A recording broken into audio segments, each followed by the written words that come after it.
നമസ്കാരം. മലയാളി വാർത്തയിലേക്ക് സ്വാഗതം.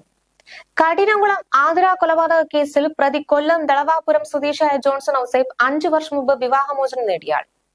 കൊല്ലം സ്വദേശിയാണെങ്കിലും ഭാര്യയുടെ നാടായ എറണാകുളത്തെ ചെല്ലാനത്താണ് താമസം. ആതിരയുമായി ജോൺസന് 1 വർഷത്തോളമായി അടുപ്പമുണ്ട്. ഇൻസ്റ്റാഗ്രാമിൽ റീൽസുകൾ പങ്കുവച്ചാണ് ഇരുവരും സൗഹൃദം ആരംഭിച്ചത്. പിന്നീട് പ്രണയത്തിലേക്ക് വഴിമാറിയെന്ന് പോലീസ് പറഞ്ഞു.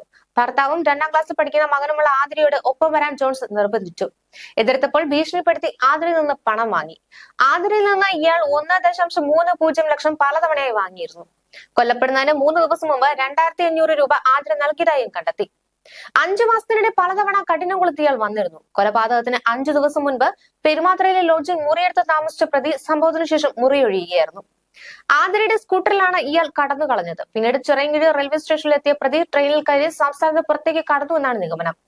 7 മാസം മുൻപ് ജോൺസനെ കുറിച്ച് ആതിര പറഞ്ഞിരുന്നതായി ഭർത്താവ് രാജേഷ് പോലീസിനോട് വെളിപ്പെടുത്തി.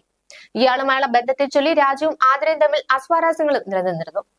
സംഭവ ദിവസം രാവിലെ യുവതിയുടെ വീട്ടിലെത്തിയ പ്രതി അവരുമായി വഴക്കിട്ടിരുന്നു. തുടർന്ന് ചായയിൽ മയങ്ങാനുള്ള എന്തോ വസ്തു കലക്കി കൊടുത്തതായാണ് പോലീസ് പറയുന്നത്. ഇതിനുശേഷം കത്തി ഉപയോഗിച്ച് കഴുത്തിൽ കുത്തി കൊലപ്പെടുത്തുകയായിരുന്നു. ജോൺസൺ ഔസേപ്പ് ആതിരയുടെ കുടുംബ വീടിന്റെ പരിസരത്തും എത്തിയതായി നാട്ടുകാർ വെളിപ്പെടുത്തുന്നുണ്ട്. ആഴ്ചകൾക്ക് മുമ്പ് കഠിനംകുളത്തെ വീട്ടിൽ നിന്നും മാറി കുടുംബ വീടായ വെഞ്ഞാറമൂട് ആലിയാട് മൂളയം പഴവിള പ്ലാവിള വീട്ടിൽ ആതിര ദിവസങ്ങളോളം താമസിച്ചിരുന്നതായാണ് നാട്ടുകാർ പറയുന്നത്. ഇതേ സമയം തന്നെ ചെല്ലാന സ്വദേശിയായ ജോൺസൺ സമീപത്തെ കടയിലെത്തി ആതിരയുടെ കുടുംബത്തെക്കുറിച്ച് അന്വേഷണം നടത്തി. പ്രതിയുടെ ഫോട്ടോ നാട്ടുകാരിൽ ചിലർ തിരിച്ചറിയുകയും ചെയ്തു. പാചക തൊഴിലാളികളായ കുട്ടപ്പന്റെയും അമ്മയുടെയും ഇളയ മകളാണ് ആതിര. കൊല്ലപ്പെടുന്നതിന്റെ തലേ ദിവസവും ആതിര കുടുംബത്തോടൊപ്പം മാതാപിതാക്കളെ കാണാൻ മൂളയത്തെ വീട്ടിലെത്തിയിരുന്നു. തിരികെ പോയെങ്കിലും ചൊവ്വാഴ്ച ആതിരയെ കുടുംബ വീട്ടിലേക്ക് കൂട്ടിക്കൊണ്ടുവരാനായി പോകുന്നതിനിടെയായിരുന്നു കൊലപാതകം നടന്നത്. ആതിരയെക്കുറിച്ചും ഭർത്താവ് രാജീവിനെ കുറിച്ചും നല്ലതു മാത്രമാണ് നാട്ടുകാർക്ക് പറയാനുണ്ടായിരുന്നത്. അയൽവാസികളോട് നല്ല പെരുമാറ്റം മാത്രമായിരുന്നു ആതിരയ്ക്ക്.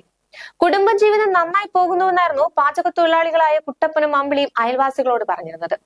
ഇത്തരത്തിലൊരു ബന്ധം ആതിരയ്ക്ക് ഉണ്ടായിരുന്നതും ഇത്തരമൊരു കൊലപാതകം നടന്നതും ഇപ്പോഴും നാട്ടുകാർക്കോ ഇവരെ അറിയാവുന്നവർക്കോ അംഗീകരിക്കാനാകുന്നില്ല. കൊല നടത്തിയ ശേഷം ആതിരയുടെ സ്കൂട്ടറുമായി റെയിൽവേ സ്റ്റേഷനിലേക്ക് എത്തിയ പ്രതി ട്രെയിനിൽ രക്ഷപ്പെട്ടുവെന്നാണ് പോലീസ് കരുതുന്നത്. പോലീസ് സ്റ്റേഷനിൽ എത്തിച്ച സ്കൂട്ടർ തുറന്ന് പരിശോധിച്ചു.